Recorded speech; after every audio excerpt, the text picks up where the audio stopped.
जी अस्सलाम वालेकुम नाज़रीन, प्रोग्राम नया दौर के साथ आपकी मेज़बान फ़ायज़ा बुखारी। प्रोग्राम में मेरे साथ मौजूद होंगे ताहिर मलिक साहब, इसार राना साहब। आज के प्रोग्राम में सबसे पहले हम बात कर रहे हैं तौहीन अदालत केस के हवाले से। जैसे कि कल के प्रोग्राम में भी आपको बताया था कि किस तरह से तौहीन अदालत केस जो है उसमें बुलाया गया है। वहाँ पर मरकज़ी अगर बात की जाए तो फैसल वाडा साहब नज़र आते हैं और दूसरी तरफ पर मुस्तफ़ा कमाल साहब नज़र आते हैं। लेकिन फैसल वाडा साहब ने कहा कि मैं तो इस्लाह करना चाह रहा था, मेरी प्रेस कॉन्फ्रेंस को आप उसे इस्लाह के तौर पर लीजिए बजाय इसके कि आप मुझे वहाँ पर बुलाएं, क्योंकि ये तौहीन अदालत तो नहीं हुई है। आज उसी की पेशरफ देखी गई है कि जस्टिस काजी फाइज ईसा की सरबराही में 3 रुकनी बेंच जो है इस केस की समाअत कर रहा था और वहाँ पर मुस्तफ़ा कमाल साहब ने जो अपनी माफ़ी मांगी थी, जो इस्तदा पेश की थी, उसे मुस्तरद कर दिया गया है। मज़ीद जो रिमार्क सामने आए हैं वो काफ़ी इंटरेस्टिंग थे, जिसमें यह भी कहा गया कि आखिर ज़रूरत क्या पेश आई कि एक दिन आते हैं वाडा साहब, वो प्रेस कॉन्फ्रेंस करके चले जाते हैं और दूसरे दिन आते हैं मुस्तफ़ा कमाल साहब, आखिर उन्हें ये बातें करने की ज़रूरत क्यों पेश आई। मज़ीद उन्होंने कुछ मीडिया से रिलेटेड भी बातें की कि आखिर मीडिया ने इन दोनों साहिबान को इतना टाइम क्यों दिया कि इन लोगों ने इतनी लंबी लंबी तकारीर की और वापस चले गए। तो उस पर जस्टिस साहब ने कहा कि यहाँ पर तो कोई शख्स भी तनकीद कर सकता है, लेकिन तनकीद करने का भी एक तरीकाकार होना चाहिए। शाम को मीडियाज़ में भी बैठ जाते हैं, प्रेस कॉन्फ्रेंसेस भी कर लेते हैं, लेकिन आखिर ये सिलसिला क्या है। पैनल में हमारे साथ जो पैनलिस्ट मौजूद हैं उनकी तरफ बढ़ते हैं और उनसे पूछते हैं कि ये तौहीन अदालत केस को किस तरह से देख रहे हैं और मुस्तफ़ा कमाल साहब जो हैं उनकी जो आज इस्तदा है उसे भी मुस्तरद किया गया है। मलिक साहब, सबसे पहले तो कल बात की जा रही थी आप ही के पीरो मुर्शिद, जिनका कल आपने इजहार भी किया था वाडा साहब के हवाले से। आज फैसल वाडा साहब जो हैं उन्हें 1 हफ़्ते का उन्होंने दे दिया है नोटिस कि आपने 1 हफ़्ते के अंदर अंदर जो है वो कोर्ट के सामने आना है और अपना जवाब भी रखना है। वाडा साहब कह रहे हैं कि मैंने नहीं जाना अदालत, और दूसरी तरफ पर जो साहब चले गए हैं उनकी माफ़ी को उन्होंने मुस्तरद कर दिया है। तो आप इन दोनों को किस तरह से देख रहे हैं?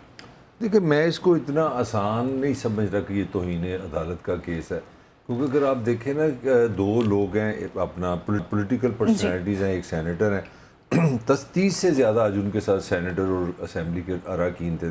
तो हर चीज़ का एक मैसेज होता है। बेसिकली आप ये मैसेज कहीं ना कहीं अदालतों को ये कराने जा रहे हैं कि आप ना पार्लियामान के सामने आने लगे, क्योंकि जब सेनेटर वाडा पीरो मुर्शिद तो अपना है मगर सेनेटर भी तो है ना, तो जब आप नाहल करेंगे कि सेनेटर को करेंगे तो उससे एक जो स्मेल मुझे आ रही है ना कि कहीं ना कहीं ये भी सोचा गया कि अगर हम 30 लोग जाएंगे तो हम ये मैसेज दें कि ये पार्लियामान वर्सेस अदलिया बन जाएगा।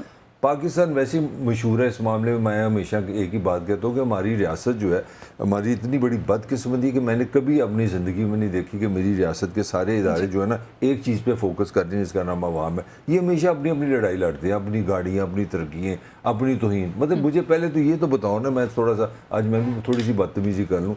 हम तीनों अवाम के नुमाइंदे हैं। मेरी पार्लियामान ने शहबाज शरीफ साहब, अल्लाह ताला उनको मज़ीद ज़िंदगी दे ताकि वो ऐसे कवानीन बनाए, उन्होंने पिछली बार ये कानून बना दिया था कि कोई बंदा अगर पार्लियामान की तौहीन करे ना तो कानून ये बन गया था कि पार्लियामान को अदालत की पावर मिल जाएगी, उस बंदे को बुलाया जाएगा और उसको सज़ा दी जा सकेगी, लिहाजा आप पार्लियामान की बेइज्जती नहीं कर सकते। जिस बात अदलिया की आप बेइज्जती नहीं कर सकते, अदलिया का जो जज है वो वाशरूम में हो, वो नाश्ता कर रहे हो, वो गाड़ी में बैठे हो, वो मरी गए हो, वो जज हैं, अगर आप कहीं को उनको लगे वो तौहीन है, वो आपको तौहीन अदालत लगा सकते हैं। बाकी रह गई इंतज़ामिया आपकी, अदलिया की हम बात कर रहे हैं, पाकिस्तानी रियासत अदलिया। आप इंतज़ामिया के भी 2 हिस्से बनाते हैं, एक फ़ौज है, फ़ौज पे तो आर्टिकल 6 सीधा है ना, फ़ौज पे तो तनकीद ही नहीं कर सकते। मैं को इमोशनल बात नहीं कर रहा, मैं लीगल बात कर रहा हूँ, कॉन्स्टिट्यूशन की बात कर रहा हूँ। अच्छा, सरकारी मुलाजम अगर आप जाके असेंबली के ASI से कहेंगे भाई धूप है, शदीद है, शर्म कर, तुम्हें अपना दरख्वास्त को दे देंगे यार तुम ट्रैफिक ठीक नहीं कर रहे, तो वो मुदाखलत हो जाएगी उसके काम की।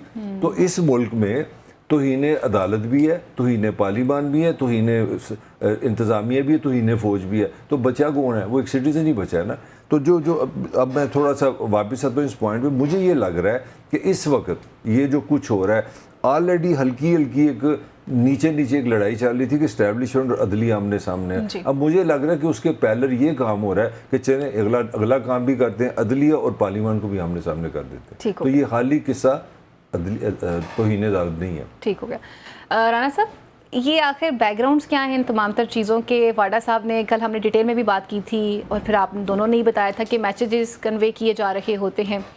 वाडा साहब तो कह रहे हैं मैंने नहीं आना, चाहे आप 1 हफ़्ते का नोटिस दे दें, चाहे आप 1 दिन का नोटिस दे दें, अभी तक तो उनकी बॉडी लैंग्वेज से यही लग रहा है। और मलिक साहब इशारा कर रहे हैं कि जी यहाँ पर सिर्फ और सिर्फ बात जो है इस्टेब्लिशमेंट वर्सेस जो है वो अदलिया नज़र नहीं आ रही, बल्कि यहाँ पे पार्लियामान वर्सेस हमें अदलिया भी नज़र आ रहा है।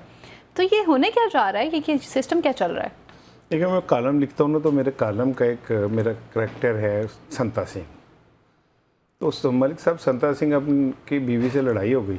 अच्छा। वो अपने बीवी से कहता कि तुमने बदतमीज़ी की, मैं तुम्हें 1 घंटा देता हूँ, तुम मुझसे माफ़ी मांग लो। उसके बीवी ने कहा मैं नहीं मांगती। कहता अच्छा मैं तुम्हें 2 घंटे देता हूँ, माफ़ी मांग लो। उसने कहा मैं नहीं मांगती। कहता अच्छा फिर दस ना तेन कितना वक्त चाहिए माफ़ी ली। ठीक है ना। तो आज हमारी अदालतों ने वाउडा साहब को भी कहा कि अच्छा यार हफ्ता ले ला तू, तेरी मेहरबानी। मर्दानगी बहुत है वैसे, ये बात मानने वाली है। मर्द तो बहुत है यार वाउडा यार 1 हफ्ता ले ले यार, चल तू माफी मांग, साड़ी जान चढ़ दे, बस किसी तरह आ जाओ, माफी मांग लो, साड़ी जान चढ़ दे। अस ये इतना वजन नहीं उठा सकते। राने के इसी तबसरे में खबर है, जारी रखो। अच्छा अब आगे आ जाए जी। मलक ने जो बात की कि ये पार्लियामेंट वर्सेस अदलिया को सामने लाने की कोशिश हो रही है। अब मैं ना आपसे नहीं, मलिक से इंफॉर्मेशन लूंगा। जी जी। ये जो 30 सेनेटर इकट्ठे हुए, इन्हें किस पार्टी के सरबराह ने हिदायत की कि आप वहां जाएं? क्या नून लीग ने अपने सेनेटर्स को कहा कि आज आप वावडा के साथ जाएं, एक आज़ाद उम्मीदवार के साथ, या पीपल्स पार्टी ने कहा कि आप एक आज़ाद उम्मीदवार का केस है तो आप उसके साथ जाए? किस पार्टी ने उन्हें हिदायत दी? ठीक है, मुझे नहीं पता भाई। मलिक साहब वैसे ये चीटिंग है, अब आपको पता है? नहीं, इसे सब पता है, ये बड़ी बहुत खतरनाक आदमी है। और ये जिस तरह कह रहे हैं ना मुझे नहीं पता, हाँ। उसमें ये जवाब दे रहा है। ठीक है ना, उसी में जवाब दे रहा है। ऑडियंस को भी समझ में आ रहा है कि क्या क्या रहे हैं। हाँ, तो ये जो 30 सेनेटर्स हैं, मुझे तो इनकी अभी समझ नहीं है कि किस पार्टी के हैं। क्या नून लीग ने एज पार्टी डिसीजन ले लिया है जी कि वो वाडा के साथ खड़े होंगे और पार्लियामेंट की तकदीस के लिए आखिरी सतह तक जाएंगे, या पीपल्स पार्टी ने ये तय किया है कि हम अदलिया के इस फैसले के खिलाफ बतौर पार्टी खड़े होंगे और अपने सेनेटर्स को कहा कि जी आप सारे जाएं वाडा के साथ? अगर इन्होंने दोनों ने कहा तो मुझे वो खबर कहीं नज़र नहीं आई अभी तक कि हिदायत आई हो, तो फिर मुझे नहीं समझ आई कि वो 30 कैसे चले गए। तो मेरा ख्याल है कि वाडा साहब जो है ना, बाज़ औक़ात ना जो मुल्जिम होता है, आई एम सॉरी, मुझे लगता है कि मुझे शायद ऐसे नहीं कह, वो अदालतों से भारी पड़ जाता है। अच्छा, ठीक है। यहाँ पे इलेक्टेड प्राइम मिनिस्टर्स जो है ना, वो चाहे जुल्फ़िकार अली भुट्टो हो, बेनज़ीर भुट्टो हो, नवाज शरीफ हो, इमरान खान हो, वो हो अपने निगरान वज़ीर आज़म जो थे LNG केस में जो खाकान अब्बासी हो, वो यूसुफ रज़ा गिलानी हो, वो ही कटहरों में खड़े होकर सजाएं भुगत सकते हैं। ठीक है ना। लेकिन वाडा जैसे जो लोग हैं ना, उन्हें सज़ा देना को खाला जी का वाड़ा नहीं है, वो इतना आसान नहीं है। और वो जितनी ताकत से बोल रहा है और कहता है मैं माफ़ी नहीं मांगूंगा, जो मैंने अभी लतीफ़ा सुनाया कि फिर संत ने कहा अच्छा फिर 10 ना तेन कितना टाइम चाहिए। ठीक है, इस तरह की सूरत हाल हो तो ये तो अब केस इसलिए भी मेरे लिए बड़ा दिलचस्प है कि इसका रूहानी मुर्शद है मुलजिम, फैसला करने वाला मेरा बचपन का हीरो है काजी फायद साहब। ठीक है ना। तो अब देखते हैं कि इसका रूहानी मुर्शद जीतता है या मेरा जो हीरो है, मेरा इश्क है बचपन का, वो जीतता है। क्योंकि इसमें से किसी एक ने जीतना है। ये ऐसा नहीं हो सकता कि जब जारा पहलवान अनोखी पे भारी पड़ गया था तो अनोखी ने पता क्या किया कि उठ के अचानक उसका हाथ ऐसे उठा के ना और अखाड़े से बाहर चला गया। इन्होंने रोला डाल दिया, बाद में ऐसे जीत गए।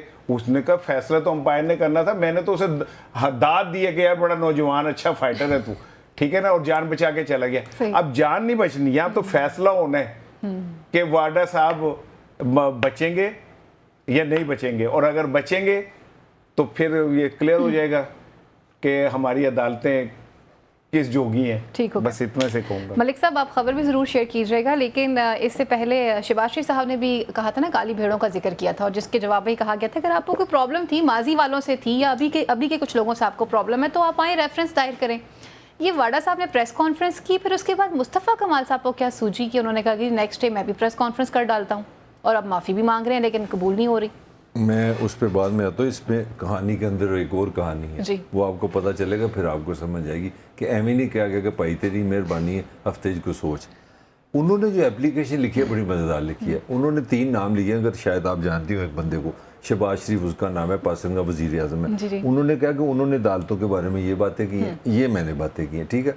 फिर एक बंदे का नाम है मौलाना फजल रहमान, उन्होंने भी आजकल बम चला रहे हैं सीधा सीधा कि फ़ौज ये वो और अदालतें ये वो सारा कुछ, उसने कहा ये भी देख लें, वो आपका एक पॉलिटिकल पर्सनैलिटी है, KPK में बलूचिस्तान मुस्की से है। वज़ीर आज़म का भी किस्सा आ गया, मौलाना भी का तीसरा किस्सा उसने किया, PTA के तर्जमान रऊफ का भी स्टेटमेंट डाल दिया।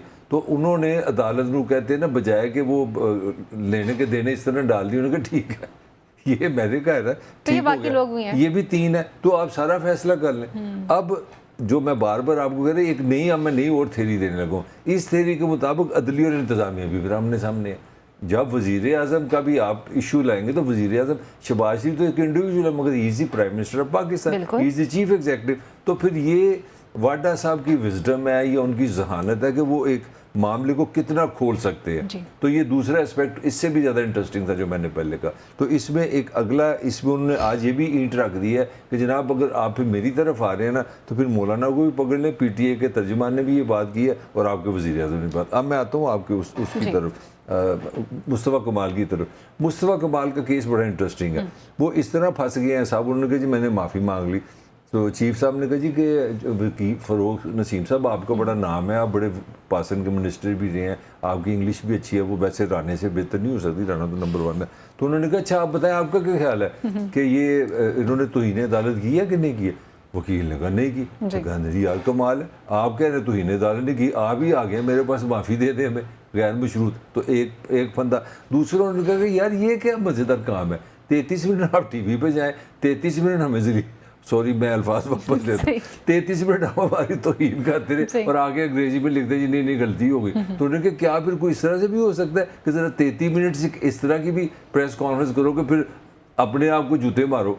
तो उन्होंने ना बड़ा ही प्रेशर में रखा हुआ है, ना उन्होंने उनको छोड़ा है मुस्तफ़ा को, ना उसको जिंदा रखा है, ना उसको मुर्दा रखा है। इनडायरेक्टली ये भी मैसेज किया और वो फ़ौरन मान गया नहीं मैं प्रेस कॉन्फ्रेंस भी कर देता हूँ। तो मैं जो पॉइंट कह रहा हूँ ये राणे का पॉइंट भी सही है और मेरा भी सही है। ये अभी पार्टी शुरू हुई है, जिस तरफ ये लेके जा रहे हैं जो मुझे स्मेल में आई है, मैंने कहा ये अल्टीमेटली जो मैंने शुरू में कहा ये तौहीन अदालत नहीं है, ये काम बढ़ता नज़र आ रहा है। और अभी तीसरी चीज़ तो अभी हमने जिक्र ही नहीं की कि अगर वाड्रा साहब तो बहुत बड़े दिल के बंदे हैं, वो खाली हुकूमत और इंतज़ामी के अलावा और भी किसी के लिए मोहब्बत कर सकते हैं, तो हो सकता है तीसरी जंग उधर भी चल जाए। सही जंग जो है वो जिसकी तरफ इशारा कर रहे हैं कि ये शुरू तो हो चुकी है, इसका इख्तिताम आप किस तरह से देख रहे हैं? और इस वक्त जिस सिचुएशन की तरफ आप दोनों मिलकर इशारा कर रहे हैं कि यहाँ पे भी हालात हो सकते हैं, यहाँ पे भी हालात हो सकते हैं, राना साहब इस तरह की कंडीशन के अंदर चीज़ें आखिर किस तरफ जाएंगी? और दूसरा, आज काजी फाइज ईसा साहब ने ये भी कहा कि जब आपका दिल करता है आप TV चैनल्स पे जाते हैं, टॉक शोज़ में बैठ जाते हैं और आप वहाँ पर भी अपना एक मंजन बेच कर वापस आ जाते हैं और फिर उसके बाद प्रेस कॉन्फ्रेंस भी कर डालते हैं। अच्छा देखिए, ये जो आप कह रही है ना कि क्या किस तरफ जा रहा है, क्या हल निकलेगा, तो मैं तो ज़ाती तौर पे ये समझता हूँ कि हम एक प्रोसेस ऑफ एवोल्यूशन की में हैं। उसमें ये जितने महज़िब मुआशरे हैं ये कोई 20, 25, 30, 40, 50 सालों में नहीं बने थे जी। इन्हें भी कई वो सेंचुरीज लग गई थी। आज अमेरिका, बरतानिया जिस हाल में है वो कोई शुरू से तो नहीं थे। अब हमें भी थोड़ा सीखना पड़ रहा है। हम स्लो लर्नर हैं जी, ठीक है ना। तो वो आहिस्ता आहिस्ता सीख रहे हैं। भारत तेज़ी से सीख गया, बांग्लादेश तेज़ी से सीख गया, ठीक है ना। तो वो बहुत आगे चले गए। उनको जब उन्होंने डायग्नोज कर दिया कि कौम की तरक्की में कौन कौन सी चीज़ें बहुत हानिकारक होती हैं, तो उन्होंने उनसे परहेज़ कर लिया। हमें अभी वक्त लगेगा, हमें उस शेडो से निकलने में बड़ा वक्त लगेगा। लेकिन कुछ ऐसा ज़रूर है कि कुछ चीज़ें मुझे ऐसा लग रहा है कि कुछ ना कुछ क्लियरिटी आएगी। मिसाल के तौर पे बाबर सत्तार साहब ने आज फिर चीफ जस्टिस साहब को मेरे ख्याल एक ख़त लिख दिया, ठीक है ना। चीफ जस्टिस साहब के तो घर में इतने ख़त आ गए हैं, ठीक है ना, कि अब उन ख़तों को उन्हें एड्रेस करना पड़ेगा, इग्नोर नहीं किया जा सकता। ठीक है, 6 जजों के ख़त पहले पड़े हैं, बाबर सत्तार का ख़त आ गया और बहुत सारे जजेस के ख़त आ गए। और चीफ जस्टिस साहब, चूँकि मेरी उनसे मोहब्बत है, मैं शायद थोड़ा मोहब्बत में गलत बयानी कर जाऊँ, लेकिन ये कि मैंने अपनी ज़िंदगी में इतने ज़्यादा खतूत किसी चीज़, हालांकि खुद काजी फायज ईसा साहब जब जज थे और बंदयाल साहब चीफ जस्टिस थे, तो इन्होंने भी 6-7 खत लिखे थे और फिर ये हर बार उसमें कहते थे कि मैंने खत लिखे और मुझे उसका जवाब नहीं आया। ठीक है, तो क्योंकि सास भी कभी बहू थी, तो अब बहू को सास का रोल अदा करना पड़ रहा है। अब उनके न्योंदरे आ रहे, ठीक है, अब उन न्योंदरों का उन्हें जवाब देना चाहिए। वो बाबर सत्तार साहब ने जो खत लिखा उसका जवाब देना चाहिए। 6 जजों ने जो खत लिखा था वो तो खैर आपने घुमा दिया ना। इमरान का साइफर मिले ना मिले, वो खत के नहीं मिलेंगे। ठीक है, होना तो ये चाहिए था कि पूरी कौम की नजरें उन खतूत की तरफ थी कि भाई पता तो चले ना कि ये है क्या। हमारी अगर जुडिशरी कंप्रोमाइज है तो ये मुल्क कैसे चल सकता है। बिल्कुल। या वो चर्चिल बेवकूफ था जिसको कहा गया कि जी लंदन तबाह हो गया है, तो उसने कहा कि क्या अदालतें काम कर रही हैं, उनका कर रही हैं, तो उनका फिर बरतानिया का कोई कुछ नहीं बिगाड़ सकता। भाई या तो चर्चिल बेवकूफ था, ठीक है ना, कि वो अदालतें काम करें तो कोई मुल्क को कुछ नहीं हो सकता। अगर हमारे मुल्क को सब कुछ हो रहा है तो इसका मतलब हमारी अदालतें काम नहीं कर रही। हमारे चीफ जस्टिस साहिबान जो हैं वो सियासी जमातों के साथ मिलके अपने एजेंडे पूरे कर रहे होते हैं या इदारों के साथ मिलके कर रहे होते हैं। माजी में भी आप देख लें, मैं आई एम सॉरी अगर मैं 2 लफ्ज़ फालतू को, अतर मिनल्ला साहब का जो खत है, इख्तलाफी नोट है, वो है क्या? वो कहते हैं कि जुडिशरी ने हमेशा एस्टेब्लिशमेंट के साथ मिलके पॉलिटिकल लीडरशिप को कुचला है। बिल्कुल, ठीक है, उन्होंने कहा है। उन्होंने यहाँ तक खाली इमरान खान की बात नहीं की है, सबके रेफरेंस दिए उन्होंने मोहतरमा बेनज़ीर भुट्टो का रेफरेंस दिया, नवाज शरीफ का रेफरेंस दिया है, भुट्टो साहब का दिया, गिलानी साहब का दिया है। ठीक है, अब सबका रेफरेंस दिया कि यही प्राइम मिनिस्टर ही क्यों हथकड़ियाँ लग जाती हैं, प्राइम मिनिस्टर ही क्यों कटहरों में चले जाते हैं, उन्हें क्यों फांसियां हो जाती हैं, उन्हें क्यों सजाएं हो जाती हैं, बाकी क्या हॉलीकॉप्स है। बिल्कुल। तो काजी साहब को जवाब देना होगा, और अगर वो नहीं देते तो मेरी एक बात याद रखिएगा, जो लोग बंदयाल साहब पे और वो उनसे पहले जो चीफ जस्टिस थे क्या नाम था, साकिब निसार साहब, ठीक है ना, उनके हवाले से जो बातें करते हैं ना, मेरी एक बात याद रखिएगा कि पाकिस्तान की तारीख में काजी साहब का जो दौर है वो स्याह तरीन दौर कहलाएगा, क्योंकि इस दौर में जितनी इंसानी हकूक़ की खिलाफवर्जियाँ हुई हैं, जिस तरह सियासी लोगों से उनका सियासी हक छीने गए, जिस तरह लोगों की 4 दर और 4 दीवारी का बेड़ा गर्क किया गया, तारीख काजी साहब को माफ़ नहीं करेगी। और मैं चूँकि उनसे मोहब्बत करता हूँ और मैं ये चाहता हूँ कि वो एक हीरो के तौर पे बाहर निकलें और इन सारी चीज़ों को एड्रेस करें, फैसले करें इनका। मलिक साहब, डिटेल में अगर बात कर ही रहे हैं तो हमने देखा था कि जिस चीज़ का जिक्र भी किया जा रहा है, हवाला भी दिया जा रहा है, 6 जज साहिबान ने ख़त लिखा सुप्रीम जुडिशल काउंसिल को।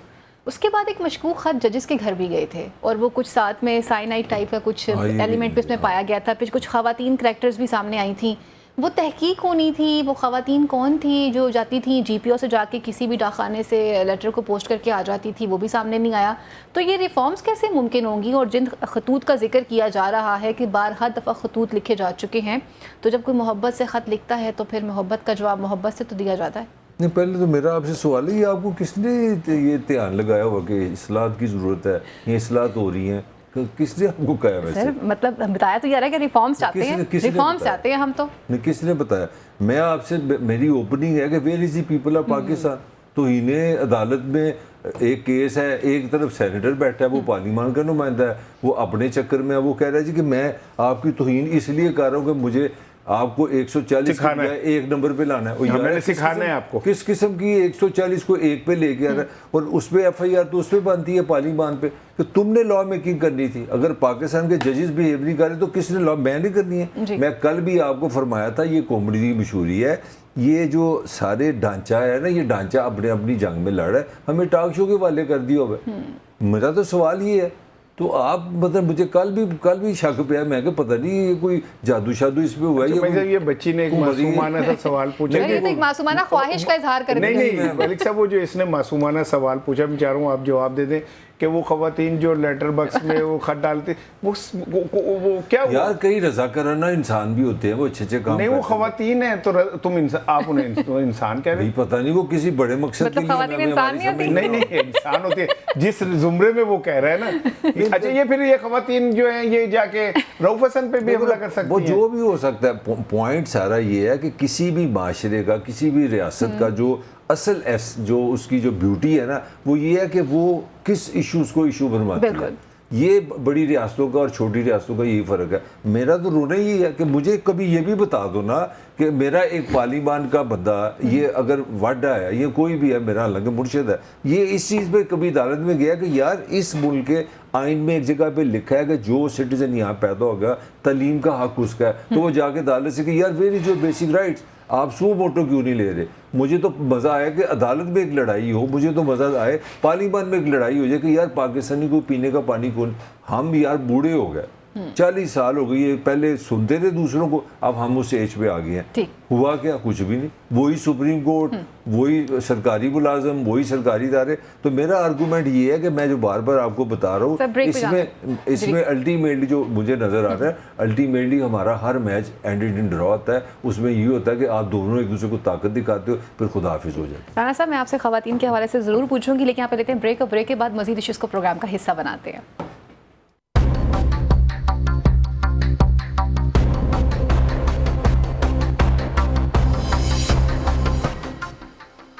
जी वेलकम बैक नाज़रीन। अब कुछ बात करते हैं। सुप्रीम कोर्ट के जस्टिस अतर मिनल्ला ने नैब तरमीम केस के हवाले से उन्होंने आज जो है उसकी लाइव नशरियात के हवाले से उसको मुस्तरद कर दिया है। मजीद उन्होंने अपना एक इख्तिलाफी नोट भी जारी किया है, जिसमें उन्होंने कहा है कि जी माजी में हमने ये देखा गया कि पॉलिटिकल इंडक्शंस भी रही है, बल्कि गठ जोड़ भी रहा है अदालतों का और इदारों का। और उन्होंने साथ में रेफरेंसेस भी बताए हैं कि किस तरह से नवाज शरीफ साहब हों, बेनज़ीर भुट्टो साहिबा हों, या इवन तो जुल्फ़िकार अली भुट्टो साहब के केस का भी रेफरेंस उन्होंने दिया है कि किस तरह से ये सियासी फ़ैसले किए जाते रहे हैं, इससे हम मुँह नहीं चुरा सकते। और मज़ीद उन्होंने कहा कि बात यहीं पर नहीं रुकती है, हम इस बात को नहीं भूल सकते कि जो इमरान खान हैं बानी तहरीक इंसाफ, वो कोई आम मुजरिम या कैदी नहीं है, बल्कि वो उन्हें लोगों ने मुंतखब किया है, वो एक बड़ी पावर के साथ मौजूद हैं। मजीद उनका ये भी कहना था कि इस वक्त जो उनका केस बनाया गया है, कई उन पे केस बनाए गए हैं, अभी उनके काफ़ी ट्रायल्स चल भी रहे हैं, कुछ में सज़ाएं हो चुकी हैं, कुछ मुस्तरद हो रहे हैं। तो ये उसी के साथ उन्होंने उस बात को जोड़ा है कि जी ये तमाम तर कड़ी वहीं से जुड़ती चली आ रही है। राना साहब, ब्रेक पे जाने से पहले अभी हम बात कर रहे थे कि ख़वातीन जो हैं उन्होंने ख़त भी लिख दिए जजेस के हवाले से, इख्तिलाफ़ी नोट पे भी आ जाते हैं, लेकिन बात वही आ जाती है इख्तिलाफ़ी नोट पे आखिर उसी के जिक्र कर रहा है कि ये इंडक्शन हो रही है और जजेस ने भी सुप्रीम जुडिशल काउंसिल को एड्रेस किया हुआ है। ये ख़वातीन जिन्होंने ख़त लिखे हैं, क्या ये मर्दाना जूते पहनती हैं या ये ख़वातीन ही हैं, आप इन्हें किस तरह से देखते हैं?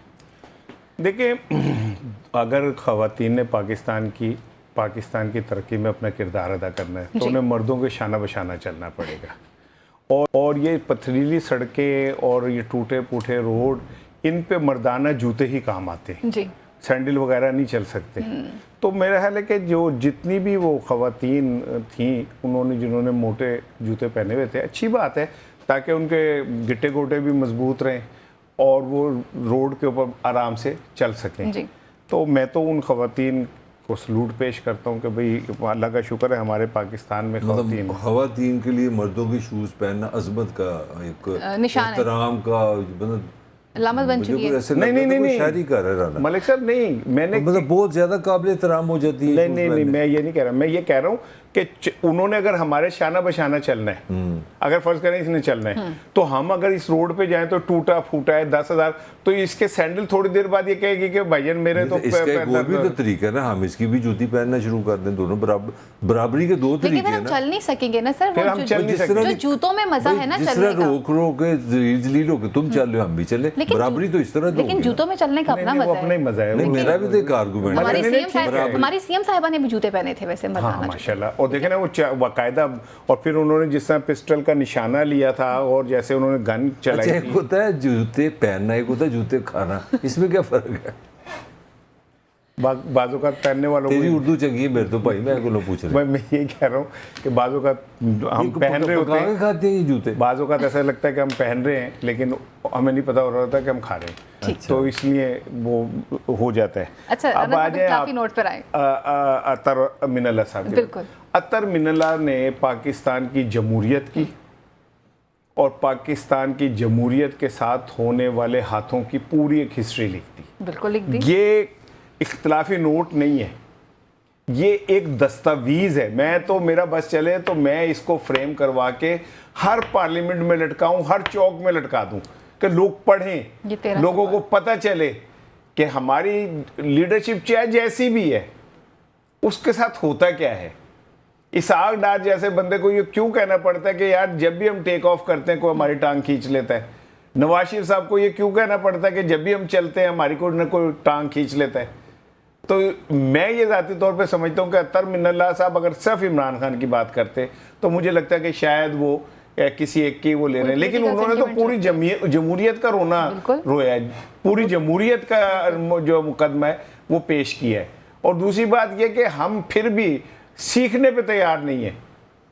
आज नून लीग अपनी कमज़ोरियों, अपनी नाहलियों को छुपाने के लिए कभी वो 9 मई के पीछे खड़ी होती है, कभी वो नैब ऑर्डिनेंस के पीछे खड़ी हो जाती है जाके, कभी वो इमरान खान को गद्दार साबित करने निकल पड़ते। आज अज़मा बुखारी साहब का वो है, ठीक है ना, मुझे तो हंसी आ रही थी उनके ऊपर कि यार हमारे क्या हम सियासत में इस सतह पे वो चले जाते हैं कि हमने वह जो भी कहना होता है ना वो कहे जा रहे होते हैं, क्योंकि हमारे जिम्मे होता है कि तुमने कहना है, ताकि वो टीवी कवर करें, फिर रात को फोन आए कि अखबारात में, कभी अखबारात में भी अच्छी तरह कवर कराएं, शाबाश भी मिल जाती है। और हम कहीं पे भी हिस्ट्री को, सियासतदान और मुदब्बिर सियासतदान शायद पाकिस्तान में पैदा होने बंद हो गए। यहाँ पे अठोअठ चलाने वाले लोगों की अक्सरियत है।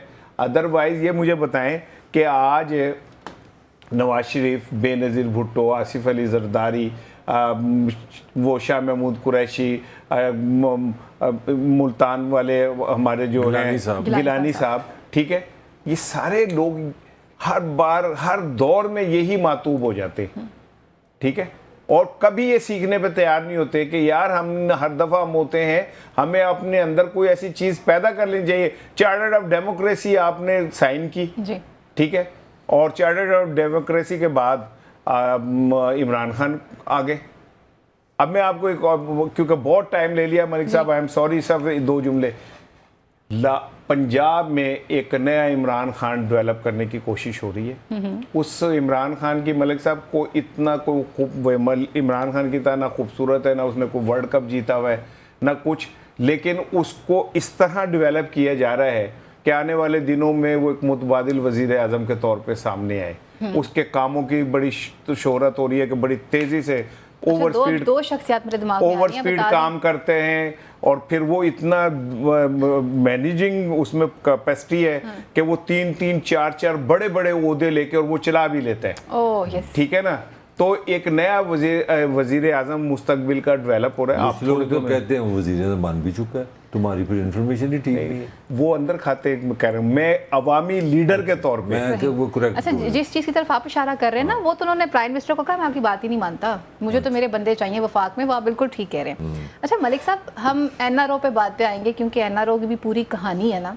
अब इख्तलाफी नोट की बात करते हैं जनाब। ये जो 13 सफ़हात पे लिखा गया इख्तलाफी नोट है, इसने तो आज पूरे सिस्टम को सबके सामने ला कर रख दिया।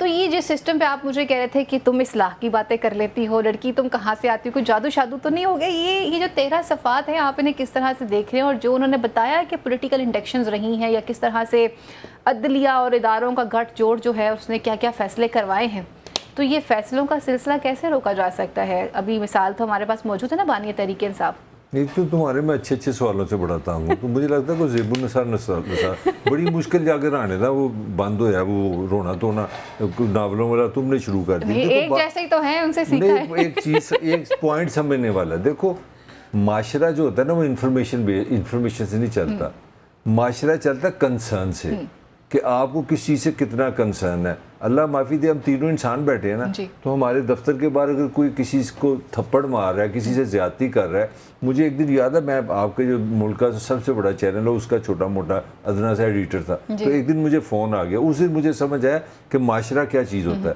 तो मैं इस शहर लाहौर में पैदा हूँ, राना तेरे ऐसे भी बड़ा अहम पॉइंट है। तो मैंने फ़ोन आया जनाब पंजाबी, वो कहता है कि असी जनाब वो अपना शाला मार दो, मैं बोल रहा, मैं कहा बोलो जी। कहना मैं एक दुकानदार फलाना साढ़े सामने दुकानदार एक बंदा है, वो अपना जो दुकानदार है अपने बच्चे को मार रहा है, जो काम करने वाला बच्चा है। तो मैं कहा हम आपका क्या खिदमत कर सकते हैं? कहते तू जियो की टीम लैके आई हो। मैं पॉइंट क्या आपसे देना चाह रहा हूँ, देखो बात इंफॉर्मेशन नहीं होती। पाकिस्तान सबको पता लग गया कि यहाँ सिस्टम नहीं है। पाकिस्तान, सारे पाकिस्तानी को पता ये पुलिस मेरी दोस्त नहीं है। सारे पाकिस्तानी को पता लग गया कि ये वापटा मेरे लिए काम नहीं करता, ये जो बिल मेरे से लिए जाते हैं, कोई गलतफहमी है तुम्हें? अब किसी माशरे में सुप्रीम कोर्ट का जज, उसके ऊपर सिर्फ एक चीफ है और ऊपर अल्लाह भी है जी।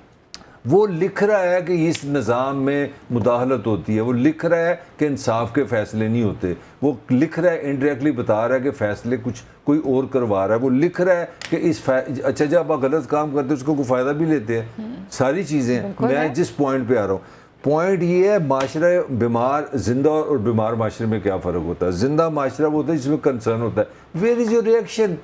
टॉक शो कारगे, मैं तो बार बार एक ही चीज़ देखता हूँ, मैं समझता हूँ कि हम लोग एक टॉक शो माशरा बन गए कि सारा रिएक्शन आ गया, राना बहुत अच्छा बोला है, इसकी केस ज़्यादा हो गए, ताहिर मलिक ने उससे ज़्यादा अच्छा बोल दिया। और पॉइंट ये है यार, कोई खुदा का वास्ता सिविलाइजेशन हो, वो तो ब्रेक हो जाए, सारी सोसाइटी खड़ी हो जाए कि सुप्रीम कोर्ट का जज कह रहा है कि 76 साल में फैसले आइन और कानून के मुताबिक नहीं हुए। मुझे बताओ किसका कंसर्न है? बात फिर आई है कंसर्न की। आपका जो ट्रेजिडी होगी ना इस माशरे में, वो खलील जिब्रान ने बड़ी खूबसूरत बात की। उसने कहा मोहब्बत का जो मुतजाद है, उल्टा है, वो नफरत नहीं है, वो ला तल्लकी है। तो Pakistan as a society, Pakistan as a रियासत, वो सुनी जा रही है, सुनी जा रही है, सुनी जा रही है। बाबर सितार ने दूजा हाथ लिख दिया तो लिखी जा भाई, मेरा की ज्यादा, 6 हाथ चले गए, हम आगे फर्क पड़ा गया। मतलब इतनी बड़ी खबरें हैं यार, इतनी बड़ी खबरें कि कहते बंदा डर जाता है। मुझे आज तक कंसर्न कोई नहीं। तो आप कर लें सुप्रीम कोर्ट, मैं फिर कह रहा हूँ सुप्रीम कोर्ट का जो जस्टिस है, हम सोच नहीं सकते उसकी कितनी पावर्स हैं, कितनी पावर्स हैं उसके पास, कितनी पावर्स हैं। और एक स्टेप पे चीफ जस्टिस है और उसके ऊपर अल्लाह मियां बैठा है। वो बंदा आपका वो हमारा मसला हल कर गया कि भाई ये तुम्हारी तरीका है। मगर आज टॉक शो बंद होगा, कल इंशाल्लाह हम किसी और मौजूद में बात कर रहे होंगे। ये बात तो है। राना साहब, अफसोस से कहना पड़ता है ना कि अगर हम 1947 के भी इश्यूज़ उठा के देखें और आज 2024 के इश्यूज़ भी उठा के देखें तो हमें सेम ही नज़र आते हैं। सिर्फ तारीखें तब्दील हो जाती हैं और उनके साथ मुहर्रिकात जो जुड़े हुए हैं वो तब्दील नज़र आ रहे हैं। क्या इसी तरह से सब कुछ चलता रहेगा और जो हम सबक पढ़ते रहे कि वो दुश्मन है, फलाना दुश्मन है, वो तो बहुत आगे निकल गया ना, हम तो पीछे रह गए। मुझे ना यहाँ सैयद अबू अला मौदूदी का मैं एक वो पढ़ रहा था, तो उन्होंने मलिक साहब कहा कि ये सवाल नहीं था कि सैयदना इमाम हुसैन ने अतात क्यों नहीं की, सवाल ये कि जब उन्होंने नहीं की थी तो बाकियों ने क्यों की। वाह वाह, खूबसूरत बात, बहुत खूबसूरत बात है। तो इसी में एक सवाल है कि जब एक जज ये सारा रोना रो रहा था तो बाकी 4 जज उसके साथ क्यों नहीं खड़े हुए? वो अकेले ने इख्तिलाफी नोट क्यों दिया? बाकी 4 जजों ने क्यों नहीं दिया? इससे इस सिस्टम को समझ जाए कि यहाँ पे ये सिस्टम क्या है। ठीक है ना, मलक ताकत की माला जपता है, मैं इसे बहुत बुरा कहता हूँ, लेकिन ये फैक्ट है ना, ये हकीकत कि भाई वो नहीं सकते। आप अतर मिनल्ला एक ही होगा, बाकी 4 जज किसी और पेज पे होंगे। अतर मिनल्ला कह सही रहा होगा, लेकिन बाकी 4 जज जो कह रहे होंगे वही सही होगा, डिसीजन वही होगा, डिसीजन वही होगा। वाह, ठीक है ना। अतर मिनल्ला चाहे पूरी शाम गरीबा कर दे वो इस सिस्टम की, ठीक है, लेकिन देख बांटने वाले कोई और होंगे। आई एम सॉरी, मैं कुछ थोड़ा सा कहीं चीज़ों को कैसे ले गया, लेकिन मैं एक बात कर रहा हूँ। आप बिल्कुल ठीक कह रहे हैं, जिसमें आप बता रहे हैं कि माशरे का अलमिया कितना बड़ा है ये, कि मुझे इस बात पे हैरत नहीं है कि अतर मिनल्ला ने क्या लिखा, हैरत इस बात में कि उन 4 जजों ने क्यों नहीं उस बात को माना। यानी इसका मतलब है कि 4 जज तो उसी कंटिन्यूटी का हिस्सा है ना, जिसका अतर मिनल्ला रोना रो रहा है।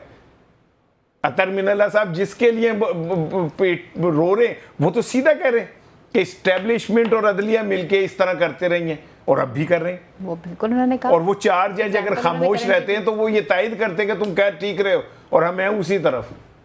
ठीक है ना। और एक मलिक साहब बंदे का ऑपरेशन हुआ, जब वो होश में आया तो डॉक्टर ने कहा कि बस आप थोड़ी देर में अपने रिश्तेदारों से मिलने वाले हैं। वाह वाह। तो उसने कहा कि मेरे तो सारे रिश्तेदार मर गए। कहता तो मैं भी यही कह रहा हूँ।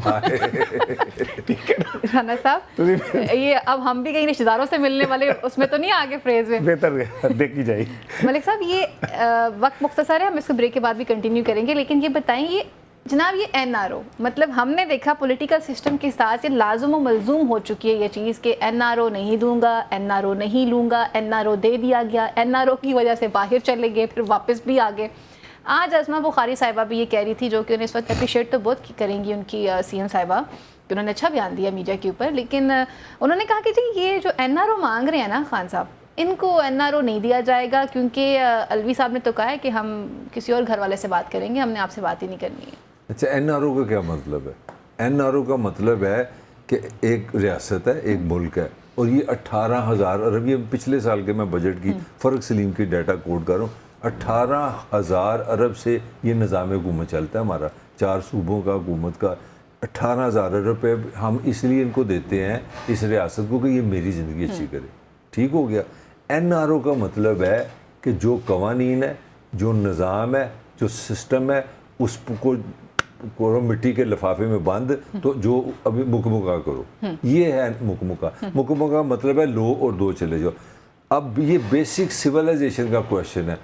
अगर आप कहते हैं कि हम एक रियासत हैं, अगर आप कहते हैं कि यहाँ पे आइन है, अगर आप कहते हैं यहाँ पे छोटी अदालत है, बड़ी अदालत है, सेशन अदालत है, हाई कोर्ट है, सुप्रीम कोर्ट है, यहाँ पे अटर्नी जनरल है, पूरा एक सिस्टम मैं बता रहा हूँ, मीडिया है, आवाम की आवाज़, आपकी असम्बली है, पार्लियामेंट, तो भाई फिर ए सजने महफिल किस वजह से लगी? 18,000 अरब रुपए किस लिए रखे अगर तुमने एनआरओ से काम चलना है? इसीलिए मैं इक्वली समझता हूँ ये सारे पॉलिटिशियन मुजरम भी है। क्यों? क्योंकि इन सबको पता है कि चोर रास्ता एक ही है कि आप ताकतवर से नेगोशिएशन करें, जो मैं हमेशा कहता हूँ पाकिस्तान ताकत से चल रहा है। कंटिन्यू करते हैं ठीक है, यहाँ पे लेते हैं ब्रेक, और ब्रेक के बाद मजीद इश्यूज को प्रोग्राम का हिस्सा बनाते हैं।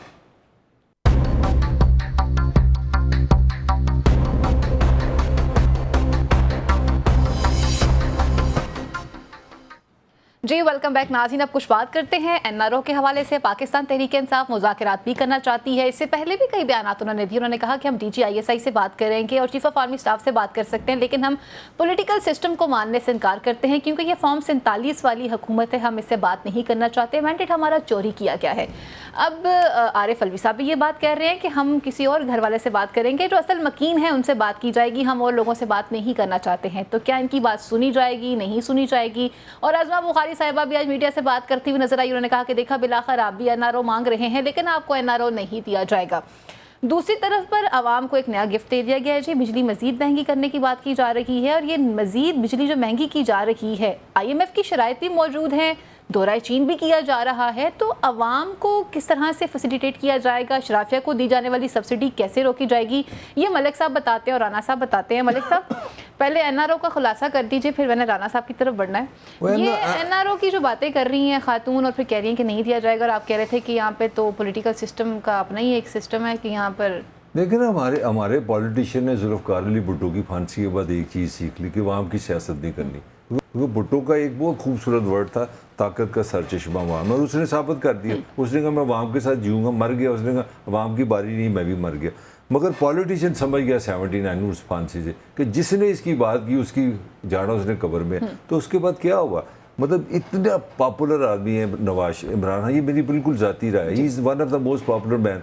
जब हुकूमत में था क्या प्रोपोगंडा था, वन पेज यार, एक डेमोक्रेट वज़ीर आज़म हो तुम, पाकिस्तान के नुमाइंदे थे तुम, हमेशा कहते, कभी बाजवा साहब कह रहा है वो मेरे जमहूरियत के बाप है, मैंने इससे अच्छा जर्नैल कोई नहीं देखा। तो जुदों खाता आ गया तो फिर अपना इमरान खान फास्ट बॉलर बन गया। तो पॉइंट ये कि पहले भी आप जब हुकूमत में थे आपने कॉन्स्टिट्यूशन की डायरेक्शन नहीं ली, आप बड़े भाई नहीं बने। आप ठीक है, नवाज से आपका इख्तलाफ है, शहबाज से आपका इख्तलाफ है, जरदारी से आपका इख्तलाफ है, you should have come as a head कि यार मैं पाकिस्तान का प्राइम मिनिस्टर, बैठो को पाकिस्तान को आगे लेके जाते हैं। ना वन पेज अब उन्हीं से लड़ाई है। अब अगर हमारे साबिक सदर ने फिर वही बात की है, मैं समझता हूँ ये फिर उसी जोन में फंसे हैं। जब ये पावर में थे तब इनके दिमाग में वन पेज पड़ा था, अभी वन पेज बुक ही नहीं रहा। इसका कतई मतलब नहीं है कि ये पॉपुलर नहीं है। खुदा के लिए और पॉलिटिकल लोगों के साथ बैठो और सोचो कि ठीक है एस्टेब्लिशमेंट से भी गलती हुई है, सोचो हम कहाँ पे गलत है, हम पॉलिटिकली कौन सा ऐसी डायरेक्शन लें जो पाकिस्तान को डेमोक्रेटिक सोसाइटी बनाए। सिंपल ये है।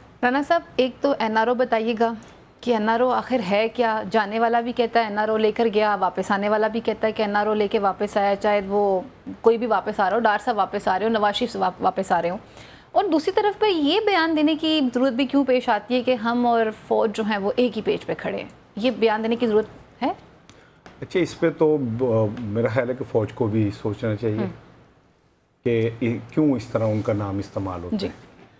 और जैसे अभी कह रहे हैं कि उन्होंने कहा कि जी हम तो घर के मालिक से बात करेंगे, तो इसकी तो वजाहत इस्टेब्लिशमेंट की तरफ से आनी चाहिए कि ये मुल्क डेमोक्रेटिक है और हम मालिक नहीं हैं। इस मुल्क के मालिक तो 24 करोड़ लोग हैं और हम उस रियासत का हिस्सा हैं।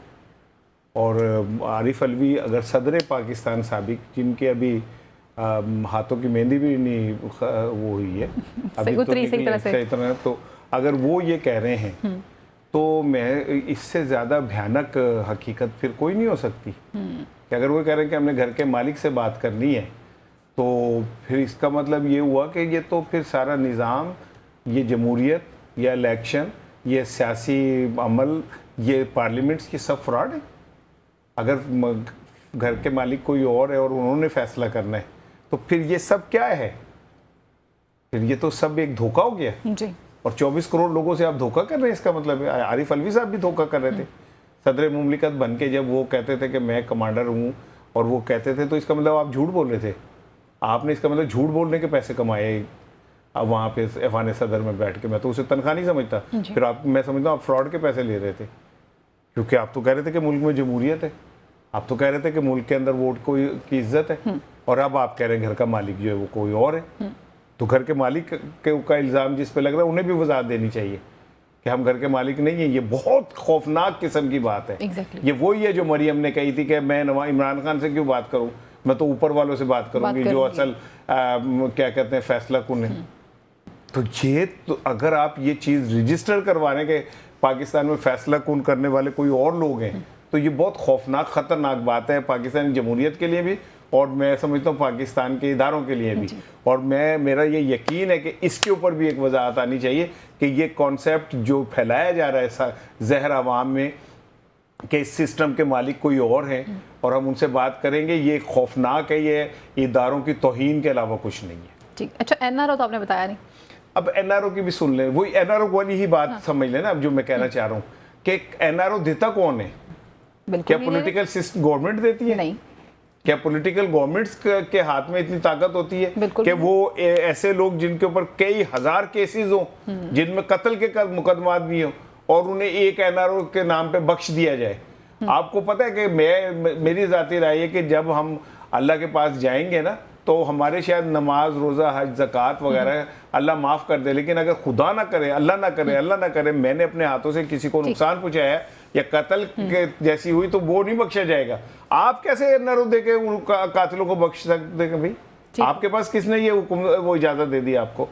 अच्छा जी, मुझे क्लोजिंग के लिए कहा जा रहा है, अब हम इसके बाद इसको मज़ीद डिटेल में डिस्कस भी कर लेंगे कि ये जो आम आदमी के साथ किया जा रहा है, अगर इसे कल कर लेना। हाँ मलिक साहब, अगर इसे 1 मिनट पे कंक्लूड किया जाए, आप और राना साहब किस तरह से कंक्लूड करेंगे? यार बिजली मजीद महंगी कर दी है, क्या करने जा रहे हैं इस मुल्क के साथ? वो तो फिर पूरे घंटे का प्रोग्राम करने अच्छा, पड़े। जब 30 सेकंड में बोल दो, मैंने भी 30 सेकंड बोल दिया। 30 सेकंड आपके पास, आप दोनों का इम्तिहान है। इस मुल्क में अगर कोई एटम बम अवाम पे रखा हुआ है ना, उसका नाम IPPs है, आप इस पे जान छुड़ा नहीं सकते। कल इस पे डिटेल बात करें। बस 30 सेकंड में हमारे पास वो काम करने वाले आती है, शमीम नाम है, उसके 2 बच्चे हैं जी।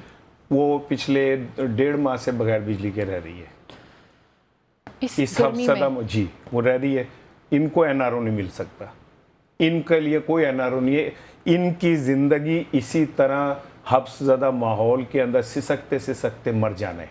ये निज़ाम बस इतना ही है। हालात बहुत ख़राब है और हुकूमत के लिए भी काफ़ी टफ टाइम है कि उन्होंने कैसी पॉलिसी तरतीब देना है और एक आम आदमी को किस तरह से रिलीफ पहुंचाना है। प्रोग्राम का वक्त यहीं पर ख़त्म हुआ चलता है। अपनी मेज़बान फ़ाइज़ा बुखारी को और मेरे साथ मौजूद मलिक साहब को, राना साहब को इजाज़त दीजिए। अल्लाह निगहबान, पाकिस्तान जिंदाबाद।